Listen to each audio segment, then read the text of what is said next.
راتوں رات پیٹرول کی قیمت بڑھائی گئی، 40 روپے تیل مہنگا ہو گیا۔ آج رات مڈ نائٹ سے پیٹرول کی قیمت میں، ڈیزل کی قیمت میں 30 روپے فی لیٹر اضافہ ہوگا۔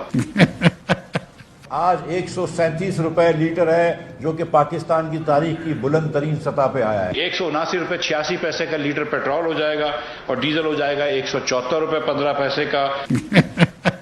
یہاں سے مسلم لیگ نون اور اپوزیشن پی ڈی ایم ایک پیسے کی بھی مزید پیٹرول کی قیمت بڑھانے کی اجازت حکومت کو نہیں دے گی۔ پیٹرول کی پرائس جو ہے وہ 179 روپیز 86 پیسے سے بڑھ کر 209 روپے 86 پیسے ہو جائے گی۔ اسی طرح ڈیزل پہ بھی 30 روپے پرائس بڑھائیں گے اور اس پہ 204 روپے 15 پیسے کا ہو جائے گا۔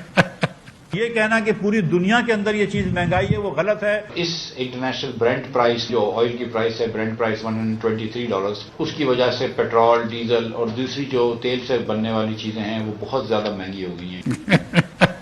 یہ ہم نہیں کر سکتے کہ آئی ایم ایف کی ایما پہ، آئی ایم ایف کے کہنے پہ آپ پیٹرول مہنگا کریں۔ یہ 2 دن کے اندر آئی ایم ایف سے معاہدہ طے کر کے آؤں گا، بغیر طے کرے انشاءاللہ تعالی نہیں آؤں گا۔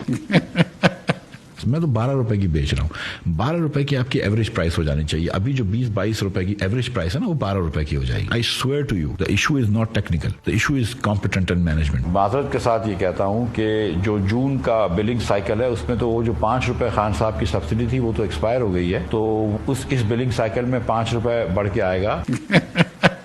مسئلہ کوئی نہیں ہے، سستی کر دیں نا، 12 روپے کی دے دیں، ایکسپورٹ بڑھ جائے گا آٹومیٹکلی آپ کا۔ آپ 12 روپے کی دے دیں۔ اس وقت جو بجلی کے بل نیپرا بھیج رہا ہے آپ کو، اس کے اندر کوئلے کی کم قیمت لگی ہے، لیکن جو اس وقت آپ بجلی استعمال کر رہے ہیں، جب 2 مہینے بعد آپ کو فیول ایڈجسٹمنٹ چارج آئے گا تو آپ کو اس سے الیکٹرک شاک لگے گا، کیونکہ وہ فیول ایڈجسٹمنٹ چارجز بہت زیادہ آنے کے ہیں۔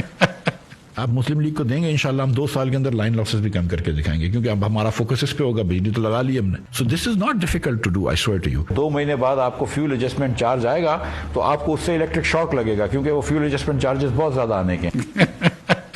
آپ نون کو آنے دیں، ہم ریٹ کم کریں گے، ہم کنسمپشن بڑھائیں گے، ہم انشاءاللہ 35,000 میگا واٹ آورز لے کے جائیں گے۔ آپ دیکھیے گا سیزنل افیکٹ کم کریں گے اور ہم آپ کو سرکولر ڈیٹ بھی ختم کر کے دکھائیں گے اور ریٹ کم کر کے۔ 500 ارب روپے کا یہ سرکولر ڈیٹ جو ہوتا ہے، یہ پاور سیکٹر لاسز ہوتے ہیں، اس کو ہم سرکولر ڈیٹ کہتے ہیں، ایکچولی یہ پاور سیکٹر ڈیٹس ہیں، تو یہ بھی ہم نے دینے ہیں۔ تو اس کا مطلب ہے کہ 16 روپے پر یونٹ تو حکومت پاکستان دے رہی ہے بجلی کی، اور 17-18 روپے ڈیپینڈ کرتا ہے کنزیومر، کہیں کہیں 24 روپے آپ دے رہے ہیں۔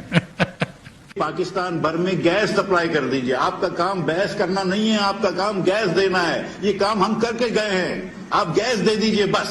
اب آپ $20 کی گیس لے کر $2 میں بیچ رہے ہیں، $1 میں بیچ رہے ہیں، تو وہ ملک یہ کہاں سے لائے گا پیسے؟ $200 ملین کی گیس وہ ہوا میں اڑا جاتی ہے، ہم کو پتہ ہی نہیں چلتی کہ وہ کیا ہے، ان اکاؤنٹڈ فار گیس۔ ہمیں یہ بھی نہیں پتا کہ وہ چوری ہو گئی ہے یا لیک ہو گئی ہے۔ آپ کوکومو فری کریں گے، وہ والا پرومس آپ کو پورا کرنا ہے، میں لینا میں یہ چاہ رہا ہوں، بائی کاٹ کر رہا ہوں۔